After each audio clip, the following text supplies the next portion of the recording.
Now, before I get into today's video, I need to go ahead and introduce our very, very special guest for today. Go and say hello. Hey, what is up, everybody? It's UnderratedMage. I'm so happy I could be a part of this collab. Let's go. All right, let's go, as you said. But nevertheless, today we are going to be discussing Gray succumbing to the apparent darkness that Invel said he had. Now, if you guys remember, during the fight between him and Invel, Invel made a couple of mentions about how Gray has darkness that he inherited from his Devil Slayer magic. Basically, Invel's initial goal as well with the Juvia versus Gray fight was actually to release Gray's darkness through him killing Juvia. He said that, I guess, if he were to kill someone, or he's basically on the brink of releasing said darkness. So this brought up the question within the fairy tale community. Does Gray have hidden darkness within him because of his Devil Slayer magic? Now, personally, I believe that this is true. I think Gray has darkness within him, and I guess it could be on the brink of being released. I completely agree with Invel on this. Now, the way that I think it will be released is actually through Gray's markings. Now, you guys already know Gray inherited Devil Slayer magic from his father, Silver, and with that came some markings. Now, it was mentioned within the Avatar arc that they're actually spreading throughout his entire body. They're like multiplying. They're growing throughout his body. Now, personally, once the markings fully spread, I do believe that Gray's full darkness may be released.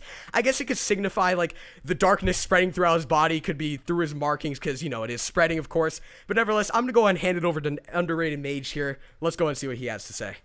Now, when it comes to the whole gray and darkness thing, I gotta say that I think that he does have the darkness, because think about it like this: it is devil slaying magic, and we know that whenever he used it, it started off small. First, it started with the little tattoo, and it began expanding throughout his body. Now, originally, I think that the darkness, when it started growing over him, I don't think that was like him losing like his sanity. I think he's really gonna start losing his sanity now that he lost somebody close to him. He's gonna get a little bit more cold-hearted, because think about it: he lost a loved one. And I think that's going to push him to go into like his, I don't want to necessarily say evil, but it's going to push him to be a little bit more heartless. Now, when it comes to the whole darkness, like a transformation, I think he's going to have something similar to that too, because think about it. Me personally, I think that Natsu, he has his E.N.D transformation.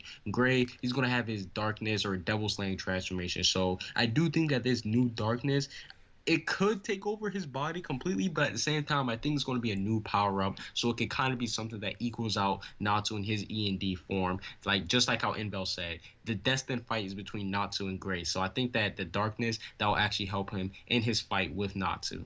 Speaking of his fight with Natsu, I just absolutely cannot wait for that fight. It's going to be absolutely amazing. I'm going to make a couple of videos talking about that fight in the future, but nevertheless, I hope you guys enjoyed this very, very special video with Underrated Mage. I highly doubt you guys haven't seen him, but if you haven't, I recommend you guys check this guy out. Honestly, this guy is the reason why I'm doing what I'm doing right now. Huge, huge, huge shout out to Underrated Mage. But that's about it for today's video. Hope you guys enjoyed. If you guys did, a like is much appreciated, along with a subscription to my channel. Comment your opinions in the comment section below. I will see you guys next time.